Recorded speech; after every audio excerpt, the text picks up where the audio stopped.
Escoffier, EU-Japan Technology Transfer Helpdesk, December 17. Welcome to the number 23 of the webinars of the EU-Japan Technology Transfer Helpdesk on patents, employee inventions, overview of legal systems and recent trends. Maybe I can skip the first slide that probably you know by heart if you're one of the followers. Let me introduce you super quickly to our speakers today. Dr. Börner from Murgitroyd in Munich, and Dr. Fujii-san from Sonoda and Kobayashi in Tokyo. The first speaker studied general physics, Technical University of Munich, completed his PhD studies Université Libre de Bruxelles in Brussels with the research of chemical reactions on metal surfaces under high vacuum, and is fluent in German, English, and French. In 2001, he started his career as a trainee at German European patent attorney in a mid-sized Munich-based German patent firm, which he completed in 2005 by passing the German and European qualification examinations.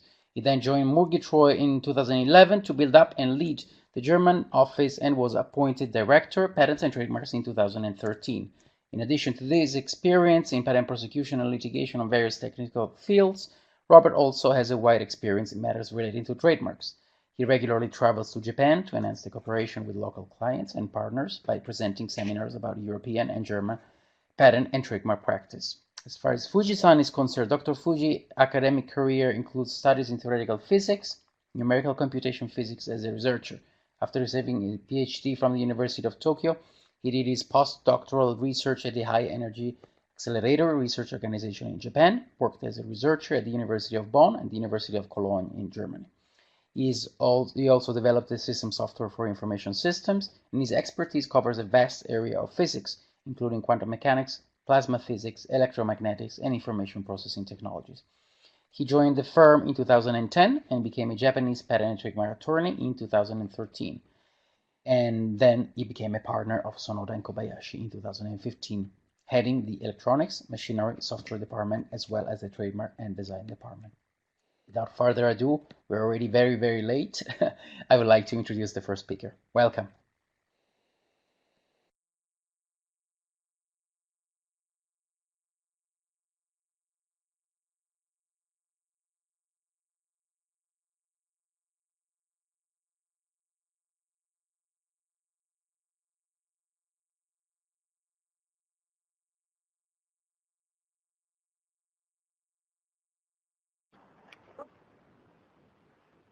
Okay, thank you for asking us to make a presentation. So the title of this talk is Employee Inventions in Japan.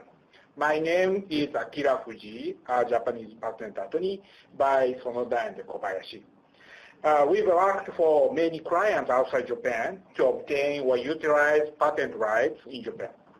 We have also helped their training of the workers about inventions, patents, and so forth.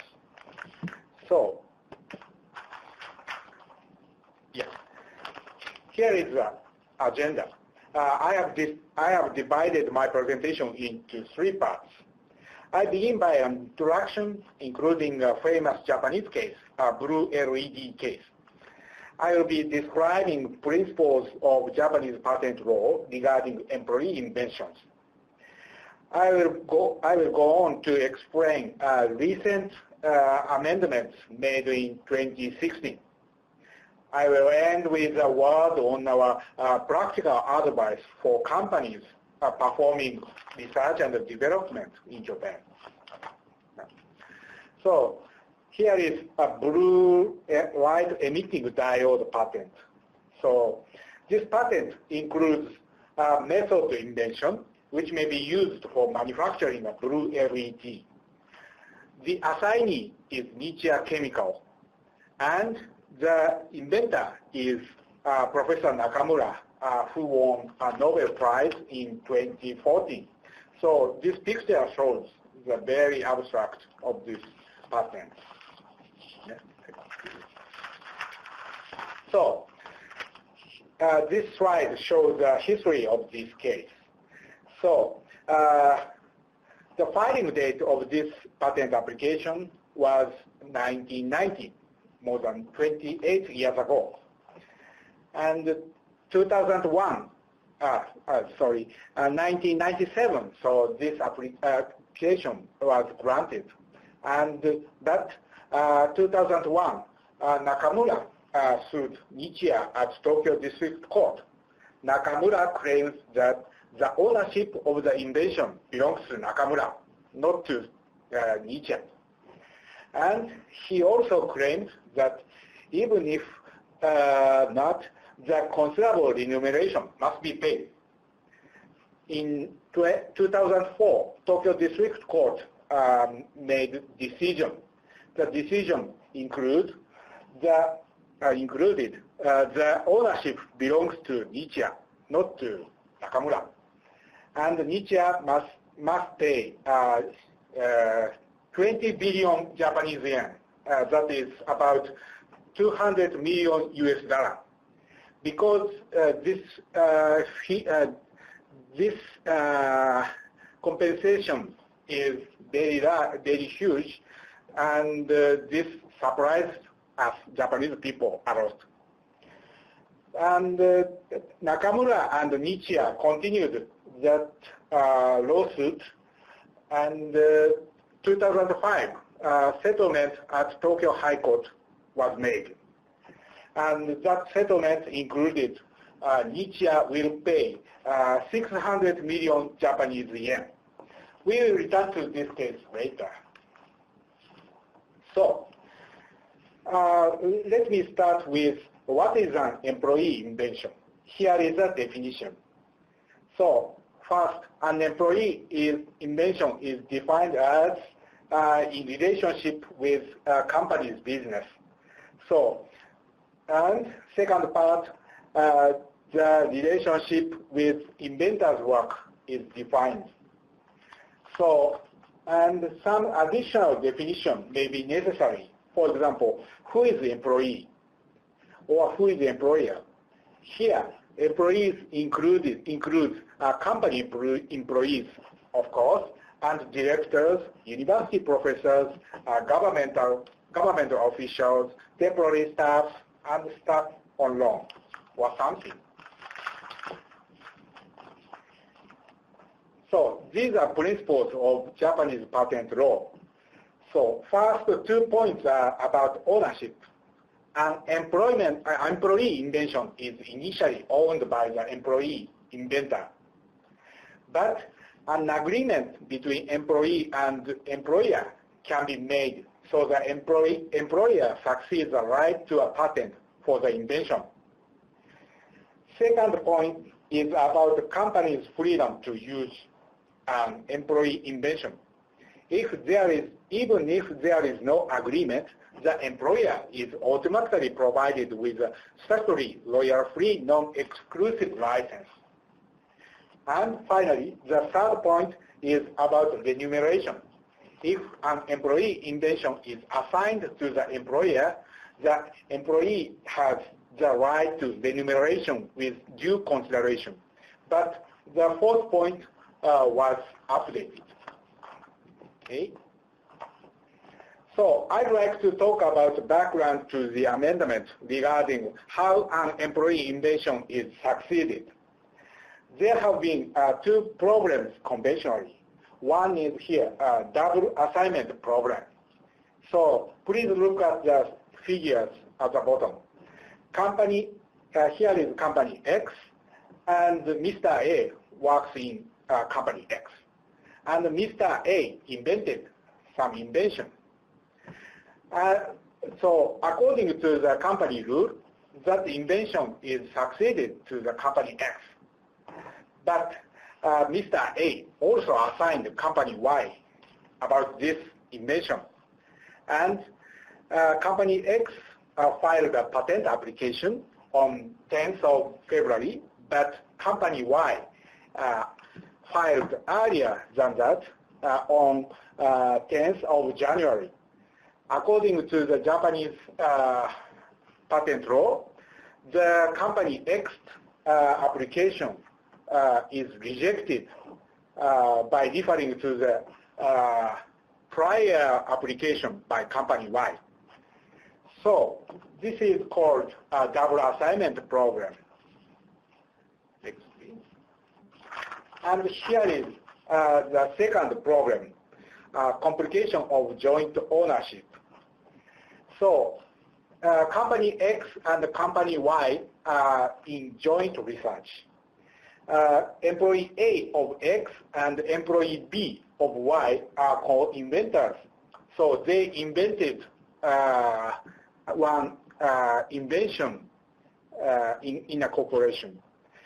So if company X wants to file a patent application, of course company X must succeed right to a patent from employee A and employee B. But even if company X is about to succeed right to a patent from employee A, company X needs a consent also from employee B. So therefore, the joint ownership is very complicated structure. Okay. So here is the updated current principles of Japanese patent law. So first feature is additional regulation. The right to a patent for an employee invention initially belongs to an employer if specified by their employment contract, rules, or the like. And the second is update or overwrite of existing article.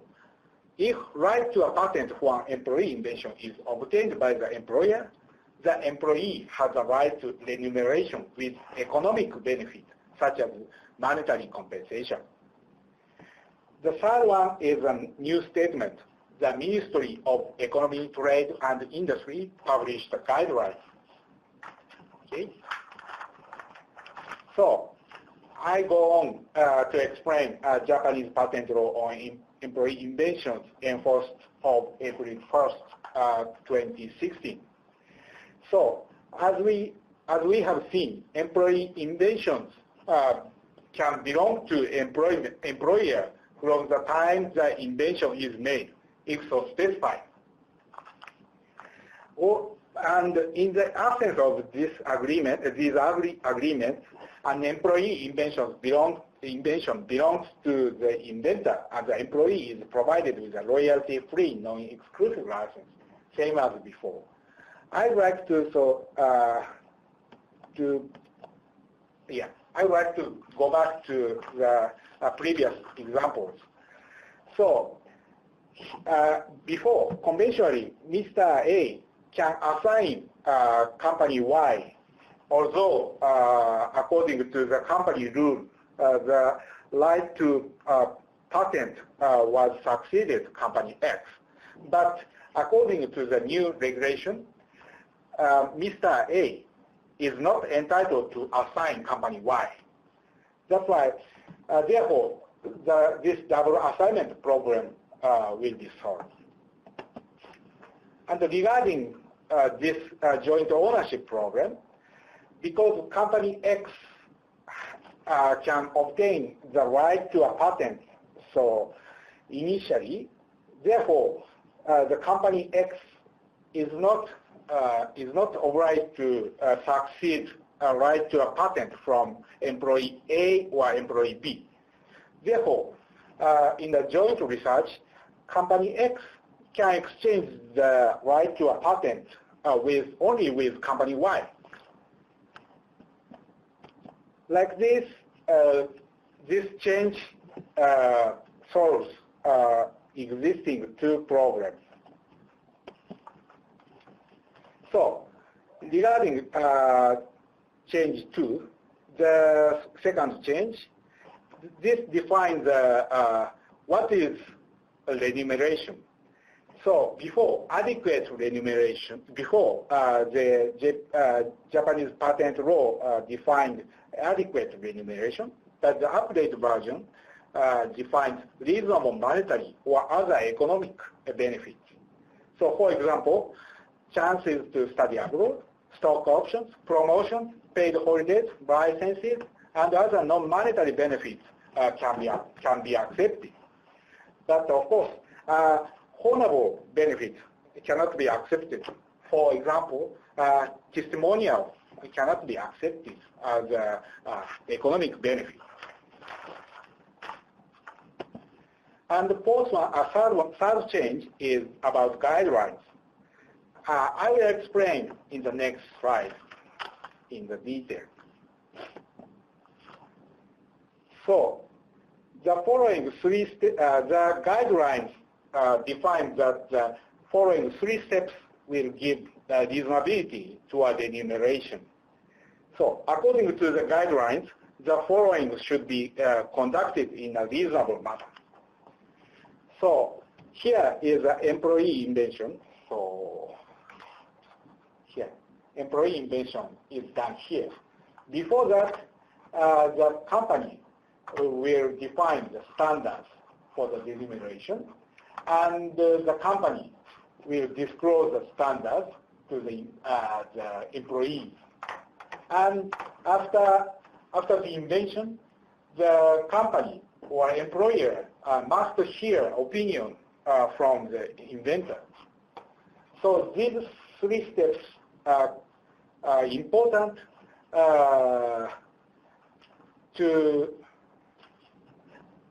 to keep the remuneration reasonable one. So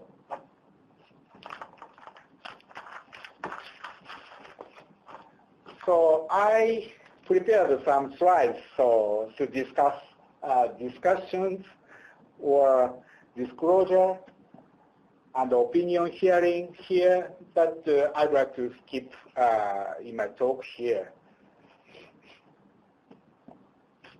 So here the guideline, all guidelines also includes other key points.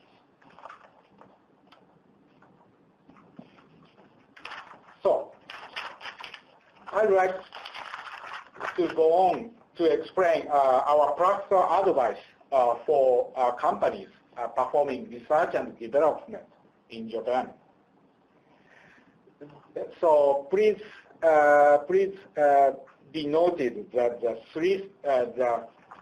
three-step discussion, disclosure, hearing is important to define standards or to decide the remuneration.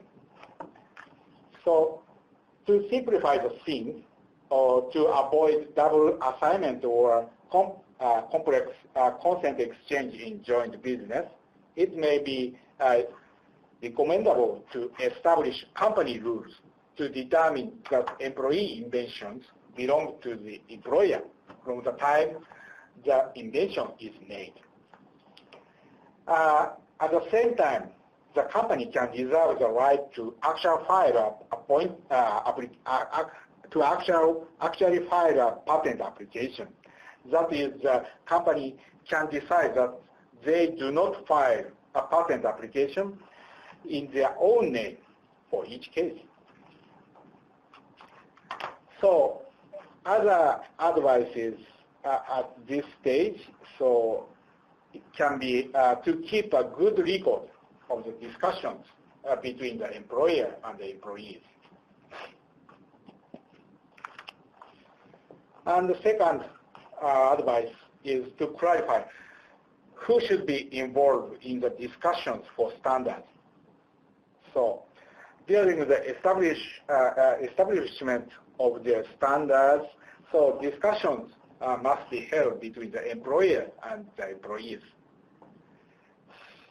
These 3 points are important at this stage.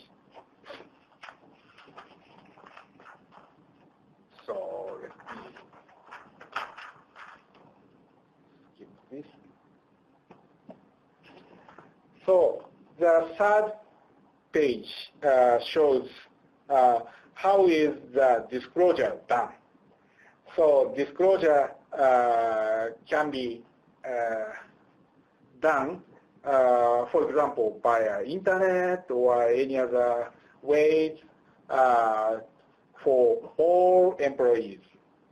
This is an important point. And the last one is how is the hearing done? The employee inventor's opinion on the amount of the economic benefit must be heard. So in this step, inventor's opinions must be recorded. And the employer and the employee do not need to come to an agreement on the economic benefits, but this hearing step is quite important for reasonable remuneration. So here is a special advice for companies who have joint business in Japan. So when your research and development partner company performs research and development in Japan, be sure that the partner company has established company rules, including these 3 steps. Otherwise, there is a potential for the previous mentioned double assignment and complication. So here is a very rough summary of my talk. Principles of Japanese patent law regarding employee inventions. So there are 2 important points. So in Japanese patent law, one is encouraging invention, and second is equity between the employer and the employee. The employer needs invention by employees, and employee needs environment the employer offers. And third person, the Japanese government wants inventions to be used. So among these 3 parties, there must be a harmony. So, and in the Japanese patent law, this harmony is quite important. And content and action fitting the specific conditions in each field and the company are necessary. So the Ministry of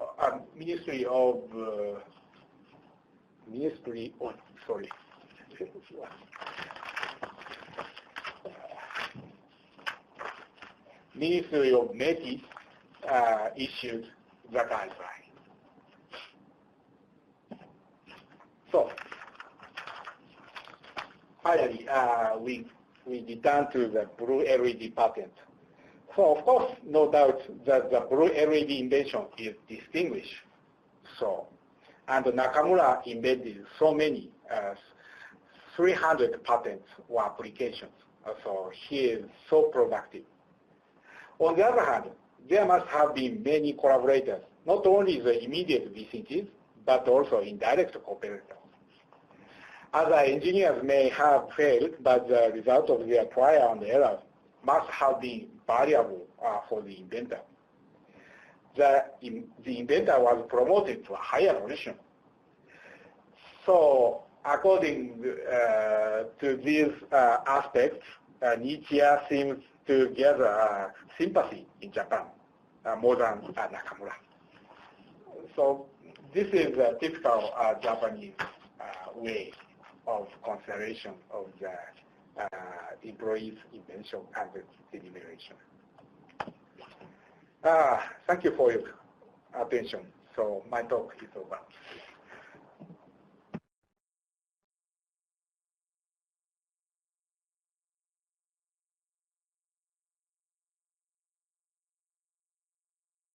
So good morning, good afternoon. This is Robert Börner from Murgitroyd, Munich, and I'll directly take over from Akira because I think we're already running behind schedule. And I'll try also to keep the timing in, although I've got a lot of slides. But as you know, this will be recorded and you may be able to download the slides. So well, please excuse if I'm going fast through some of the things. So we're going to give a brief overview about the legal systems concerning employee inventions. In Japan, we already heard from Akira-san, and from Germany, and then France, UK, and Italy. I will concentrate on Germany, not only because I'm German, but also because I think in Germany it's the most complicated system which is in place. We will then go over to the ownership of an invention in case an employee makes the invention. We will discuss the remuneration for the inventors and give 2 or 3 case examples, mainly from the UK in this case. And so let's head off. Part 1, an overview of the legal systems.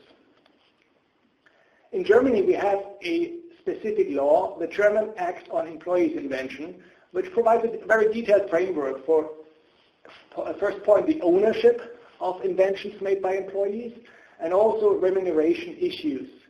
And if there are discussions between the employer and the employee about the remuneration, which most of the time happen, then there are specific guidelines provided by the legal text in order to give some schemes for determining the remuneration. The Act on Employees' Inventions in Germany was first introduced in 1957 and last modified in 2009. I will head out just some of the main paragraphs here. The first one is paragraph 1. This law applies to inventions and to technical improvements. And that is by employees in private employment, employees in public service, civil servants, and also members of the armed forces. So there is no difference made between private employees or employees in public service with respect to this act. Inventions are only those which may be the subject of a patent or of protection as a utility model. On the other hand, the technical improvement proposals are other technical innovations that may not be the subject of a patent or protection as a utility model. The main issue is that according to the Act on Employees' Invention, inventions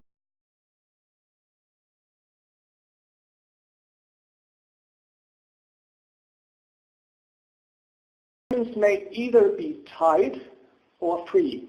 Tied invention means these are service inventions, and that's the one which are interesting here. Service inventions are made during the term of the employment, and they either result from the employment's task in the private enterprise or in the public authority, or are essentially based upon the experience or the activities of the enterprise. And these are the main inventions we're discussing now, the so-called service inventions. What is quite interesting, the German Act on Employees' Invention is very friendly for the employee. And paragraph 22 of the Act exactly says that the provisions may not be modified by contract to the detriment of the employee.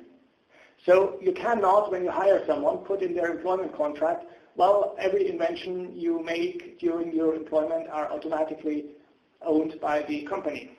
However, agreements are allowable if they have been made after the reporting of the invention.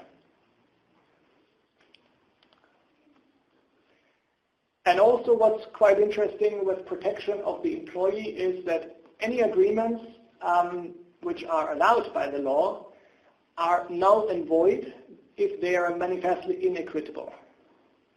Meaning that if the compensation, that's also one of the main issues here, is not fair for the employee, any contract signed by the employer and the employee will be regarded to be null and void.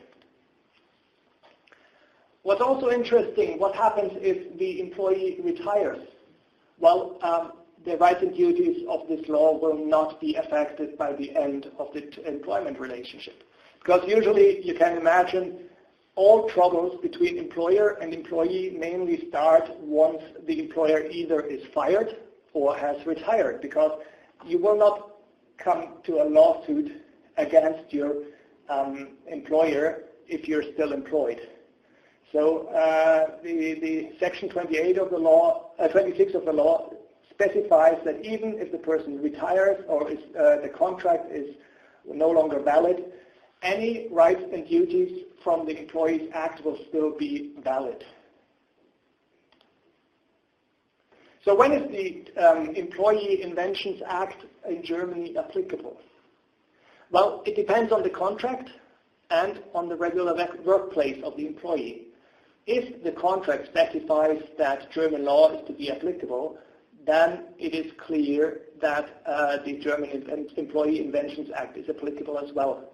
In this case, this is also valid if the employee is permanently working outside Germany, meaning that if it's not for a determined period of time and there's no intention for him to resume work in Germany.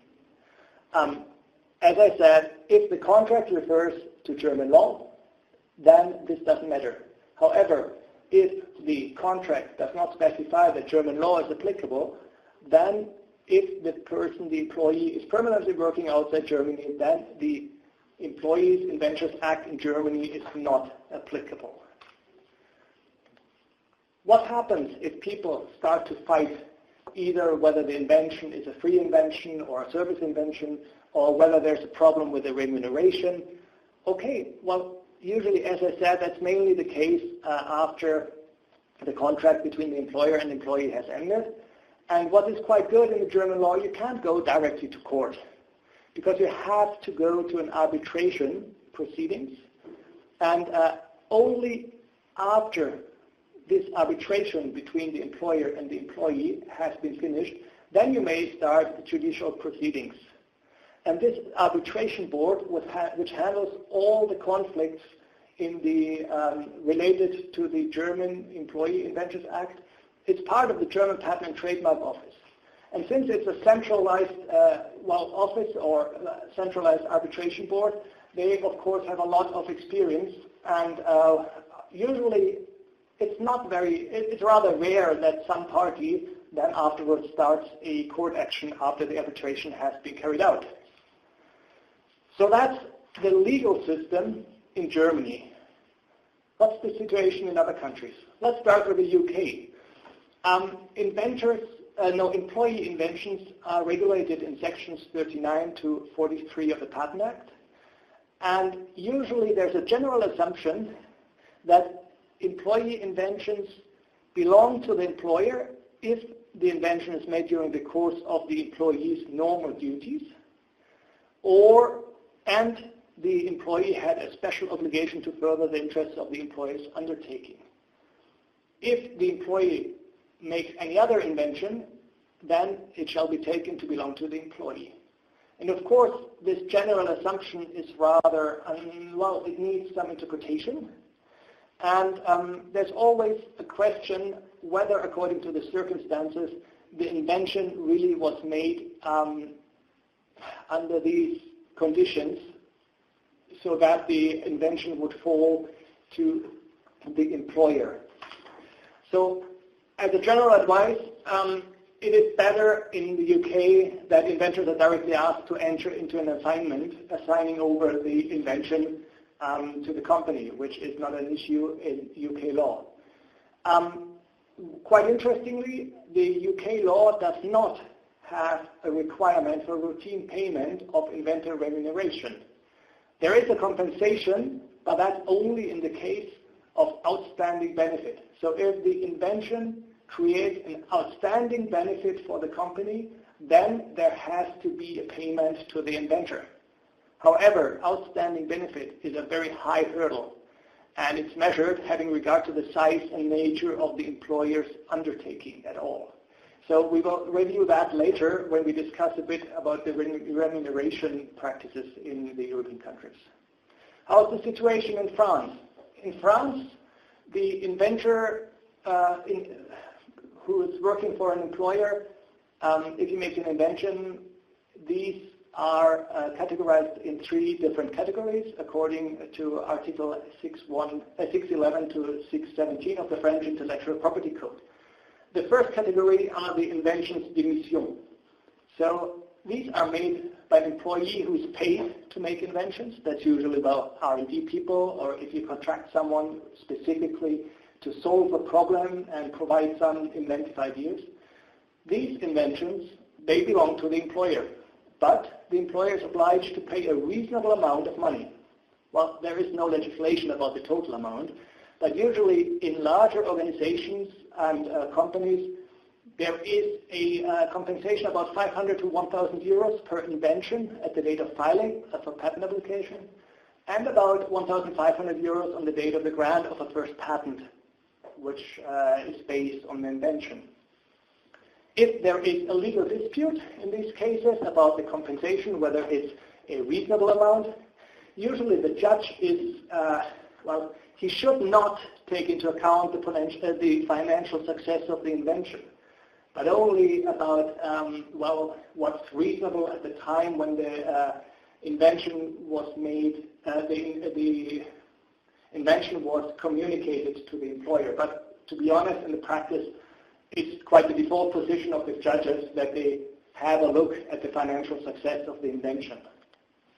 The second category, that's inventions which are done by employees who are not supposed to do inventions. So if you have accountants, HR people, or even the cleaning lady, in this case, the invention is the proprietor of the inventor.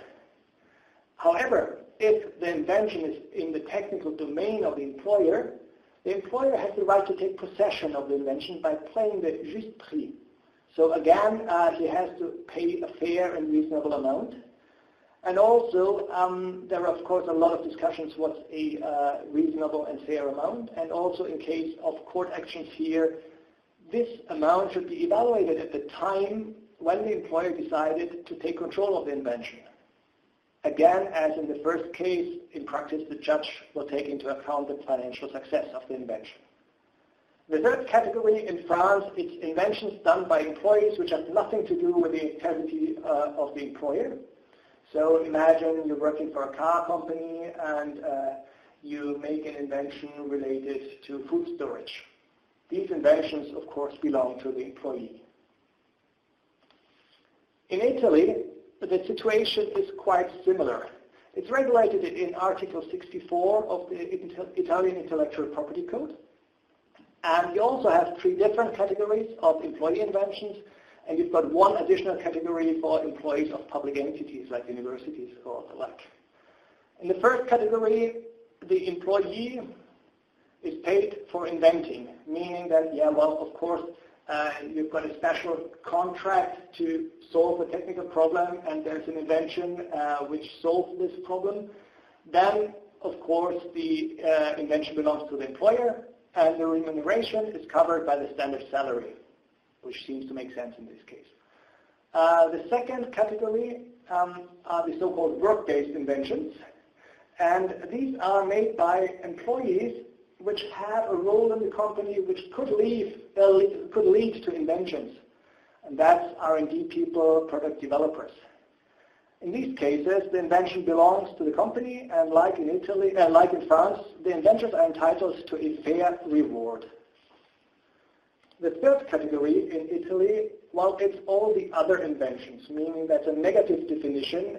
If the invention doesn't fall into the first two categories, then it's got to be the third one. That means that these are employees these are inventions made by employees which have a role which usually doesn't lead to an invention. Again, like HR people, accountants, cleaners, or caretakers. The invention belongs to the employee. However, the employer is entitled to an option or a license on the patent. And that option includes acquiring patents abroad. So if the inventor decides to file patent applications worldwide, the employer is entitled to an option on the patent applications or to license these. And this option needs to be done within 3 months from the date of the communication of the patent application. In the fourth category, we've got university researchers or researchers in other public entities. In these cases, the invention belongs to the employee. So that's a brief overview of the legal system on employee inventions in Germany and the UK, France, and Italy. Let's move on to the second part. Who owns the invention if it's an employee who makes the invention? And to be honest, this part mainly will deal with Germany because it's a quite regulated and complicated system, whereas the UK, France, and Italy, we already briefly discussed in the first part, so we'll concentrate on Germany here. Well, in principle, any invention made by an employee, it belongs to the employee unless the employer claims the invention for him. And there's a very strict procedure in this context with a very strict deadline regime.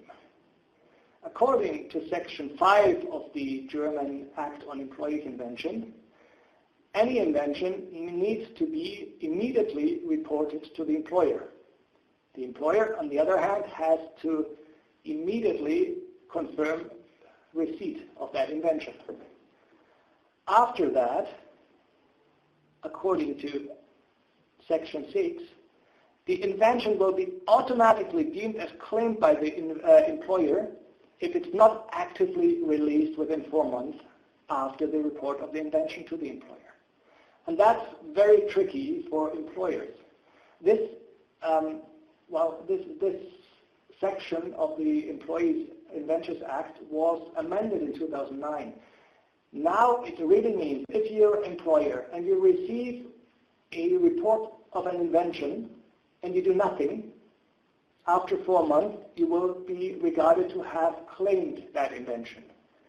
And there's a lot of consequences for both sides in this context. And I just can give every employer the strict advice: if you receive an invention report, docket your deadline of 4 months to decide whether or not you want to claim this invention. Let's start. What are the duties of the employee inventor according to the German Inventors Act on Employees? Well, according to Section 5, the employees are required to notify the employer without undue delay and in writing. According to Section 15, the employee must then assist the employer in acquiring the industrial property rights, and he shall be obliged to make the necessary statements. So if the employer files a patent application, the employee is requested to be of help during prosecution, if there are assignments to be signed, if there's technical discussions during office action replies. The employee needs to be helpful to the employer. Further, if the invention is a free invention, so it's not an invention which falls, which is not a service invention, meaning that, as I said, for example, if it's not based on the experience which the employee gains during work and it's not during his standard work, the invention, even then the employee needs to inform the inventor, and he must offer the employer at least a non-exclusive right to use the invention at reasonable terms. Further, an employee has the obligation to keep a service invention secret as long as it has not become free. On the other hand, from the employer's end, there is a lot which comes with the invention report. As I said, he first needs to confirm the receipt of the notification. And then after this 4-month period, he has to decide whether to claim or to release the invention. If he claims the invention or uses the invention, he has to pay a remuneration.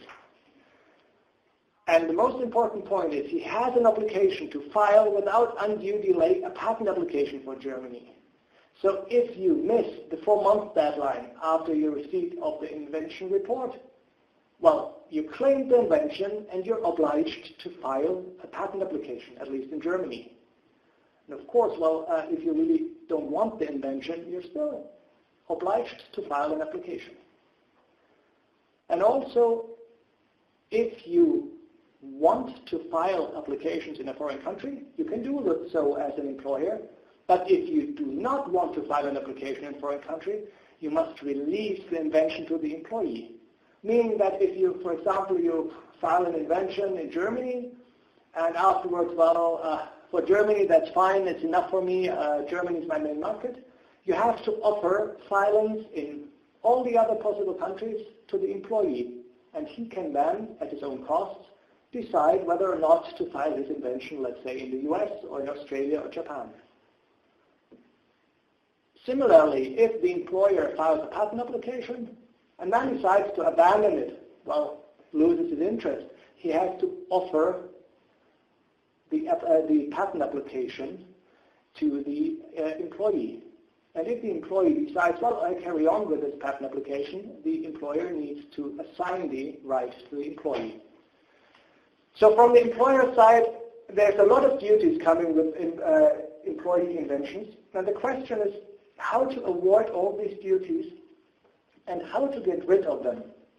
Imagine you receive an invention report which is interesting. You want to claim the invention, but you do not want, for example, to offer foreign filings to the employee, even if you don't want to do that.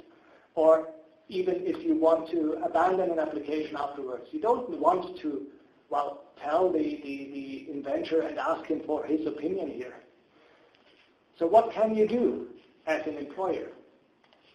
Well, as we learned before, you cannot,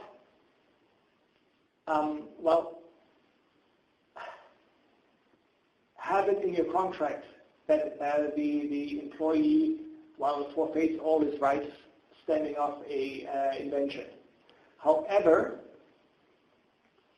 that's again Article 22. Agreements which are made prior to a notification are invalid. However, once you receive a notification of an invention by an employee, you can have an agreement with them. And that's how it's done by most of the companies here in Germany. They sign an agreement with the inventor upon receipt of the invention disclosure and if they decide to claim the invention. So usually, well, let's call it an incentive system. As I said, it's a contract signed between the employer and the employee after the notification of the invention. And in most cases, there's a lump sum payment coming with this in order to, motivate the employees. And but if you pay something at that point, you have to take care because that may not be credited against a remuneration later if you start to use the application. And usually, as I said before, the employer wants to get rid of all his duties, and therefore, in such an agreement signed after the claiming of the patent of the invention, usually it's done with combination with a waiver of rights, meaning that the employee waives his rights. For example, to release of the invention in foreign countries, meaning that if the inventor signs that agreement and receives a lump sum from his employer, then the employer is not forced to release the invention for foreign countries according to Section 14. Or he's not even forced to file a national patent application.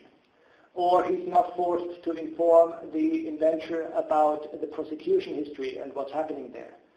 And also he's not forced to offer the patent application if he wants to abandon it. So you have to imagine, if you're an employer, you send out an assignment to the inventor. Here I offer you X euros, and in return I'm free not to file an application even if I deem the invention to be important. I'm free to release the invention to other foreign countries. I don't need to inform you about all these things. And how much are the established prices for obtaining such waiver of rights?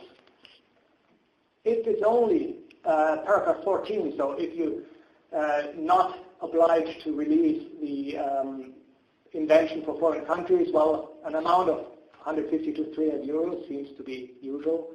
If you are trying to get rid of offering the patent application, if you want to abandon it, it's about also 150 to 300 euros. If you want to combine these, it's about 250 to 500 euros as a lump sum. If you want to combine that with a waiver of your duty to file a national application, it's 350 to 600 euros. And if you want to have everything covered and also limit the right to information, you should have a lump sum payment in the amount of 1,000 to 1,500 euros. And as I said, you have also to think about that as an incentive to your employees to make inventions. Again, you have to take care that this amount, if you pay it with claiming the invention, may not be credited against remuneration at a later point. So as a summary, usual practice in Germany is the inventor has to file a report of invention, which has to be acknowledged, the confirmation of receipt by the employer. The employer has 4 months to decide whether or not to claim the invention. If he does not actively give free the invention, it will be automatically claimed. And usually, if the employer decides to claim the invention, he informs the inventor and offers to sign this agreement, where usually the inventor gets a lump sum payment, and on the other hand, the employer gets rid of all the duties and obligations which usually are a burden to him according to the Inventors Act in Germany. Well, as I said before, the ownership of the invention in the UK, France, and Italy has been briefly discussed before, so I'll just skip over here. So, part 3, remuneration of employees' inventions in Germany, UK, France, and Italy, and relevant case law. As we said before, in Germany, the employee is entitled to a reasonable remuneration unless the employer releases the service invention.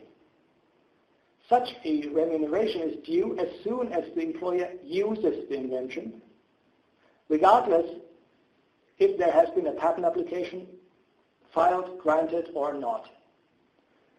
And, well, usually there are also agreements signed between the inventor and the company at this stage, which then define what type of payment of remuneration is done and the amount.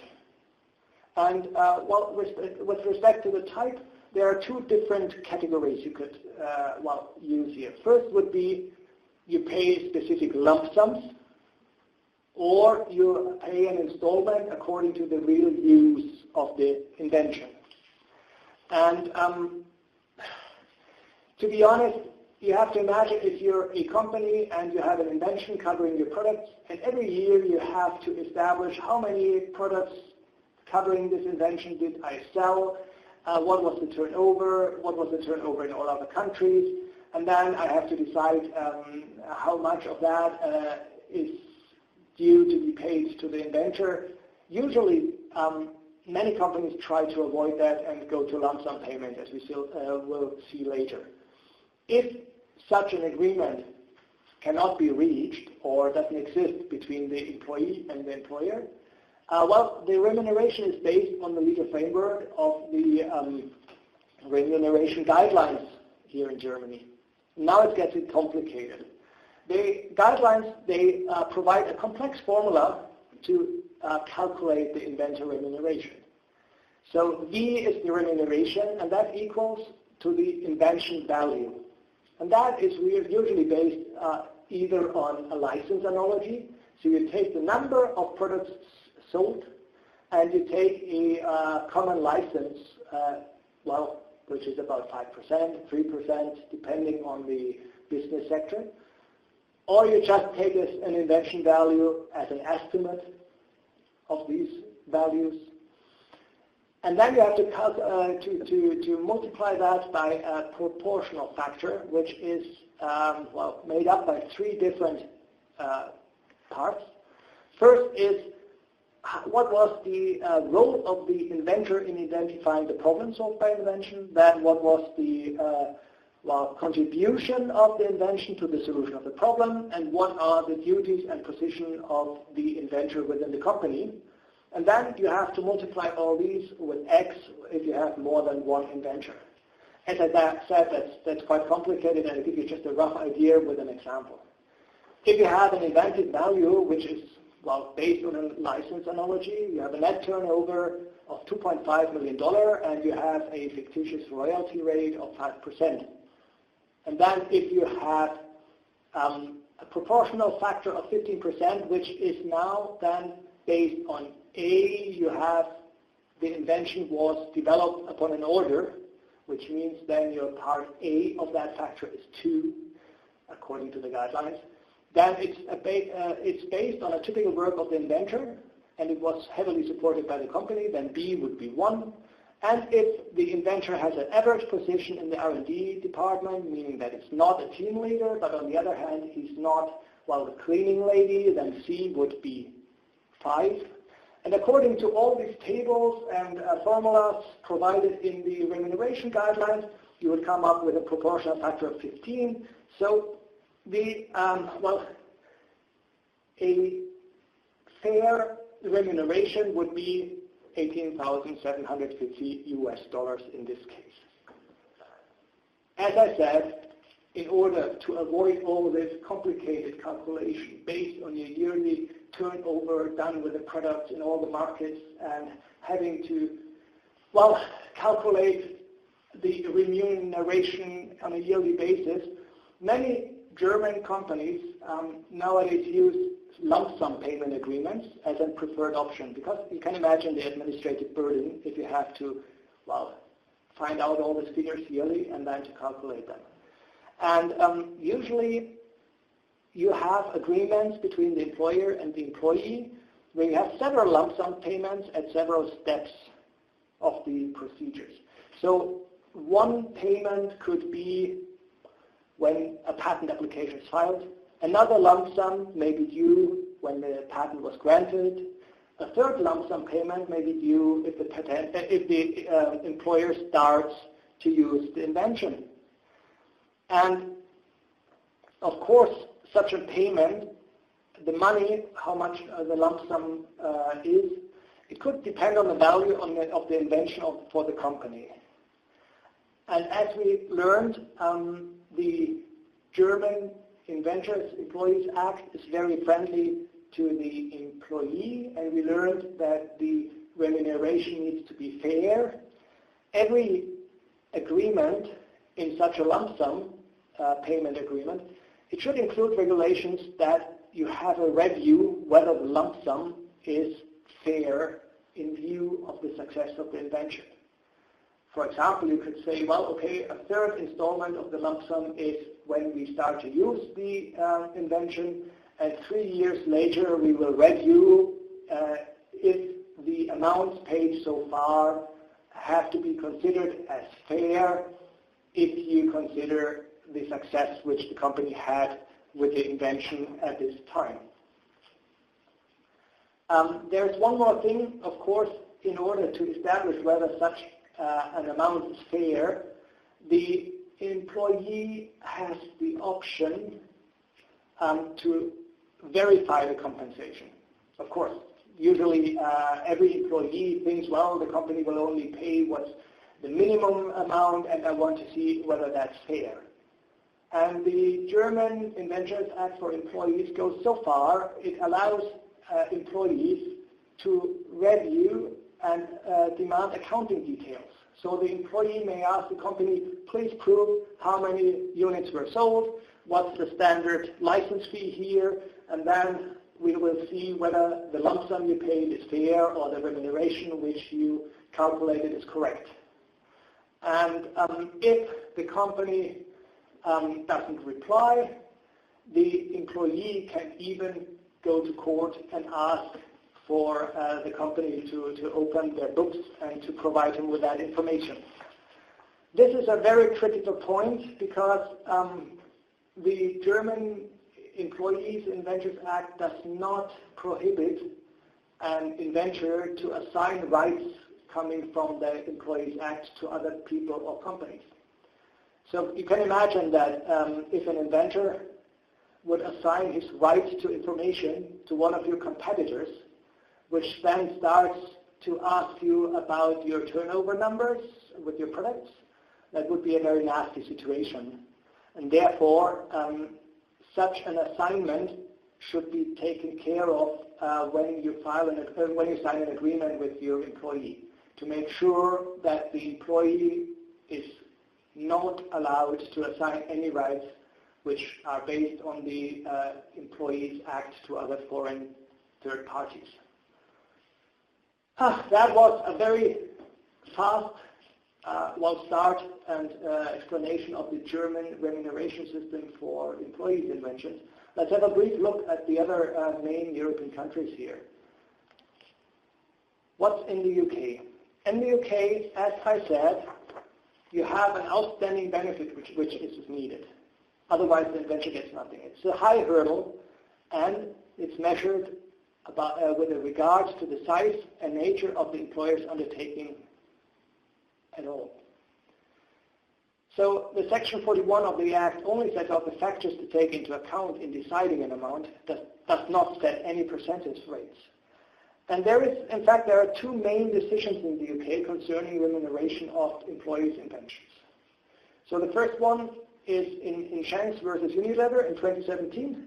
The benefit of the invention was, well, quite some money. It was £24.5 million. But if you consider that the overall turnover of Unilever, being a huge multinational undertaking, it was much more, and this amount was really dwarfed down. Therefore, the benefit of the invention was not outstanding for the overall company, and the inventor got nothing. On the other hand, the other decision, there's only one major case where an award was made, and that's Kelly against GE Healthcare in 2009. And in this case, the benefit was £15 million, and it was outstanding because it helped GE Healthcare to grow to become a large company at that stage. And in this case, the court decided that the inventor should get 3% of the £15 million to be split between them. In Italy, we saw earlier that there is no remuneration if the invention is a result of an employment where the inventor's step is a subject. Then it's compensated by the salary. If the employee, however, cannot be considered to be compensated by the salary, an equitable remuneration has to be taken place. And that's the employer, the case if the employer acquires a patent or uses the invention, and then the fair amount needs to take into account the importance of the invention, the salary, the task of the inventor, and the contribution of the employer to the invention. It's a case-by-case decision, and it's also quite complicated. If it's a completely independent invention and the employer wants to use it, well, you're free to negotiate your price. How about France? If it's invention, invention de mission, is really the compensation based on the salary? Well, as I said before, judges don't care about that. The Supreme Court made a decision here that the compensation is to be based on the value of the invention. There are some, rough ballpark figures from case law in France.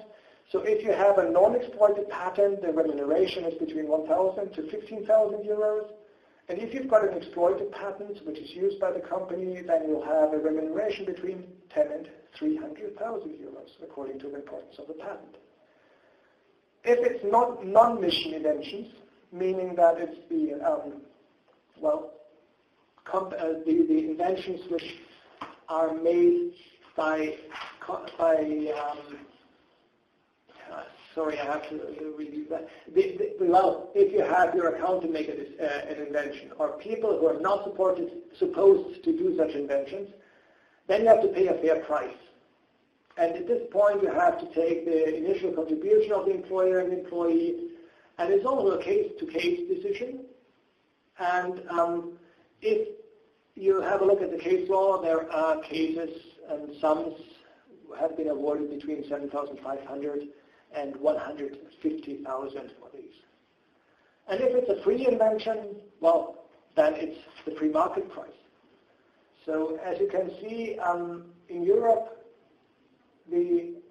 all the questions arising when an inventor is your employee can be quite complicated. And I think the most important and most strict problematic system is the one in Germany, because it has a very strict deadline regime. And also you have to take care whether your remuneration is fair if you compare it with the overall profit you make from the invention. This has been a very, very fast run through my slides. Please feel free, if you've got any follow-up questions, just drop me an email and I'll try to be helpful. It's quite a lot to pack into one webinar, and but as I said, I did my very best, and I hope at least that you can take something home. And if you've got any questions now, I think... Thank you, Robert, for this marathon. You both have been great, super fast, and again, I'm sorry for the delay to the speakers, to the audience. We are definitely late, so I would like to give just time for one question to the audience. If there are other questions after the event, as mentioned during the presentation, you can send us the questions, and we can definitely forward them to the speakers. To review the webinar. The webinar will be published as usual after a couple of days on our YouTube channel, and the presentations will also be available on the website of the Helpdesk. So I would like to ask the audience if there is any question to write it in the chat window as usual.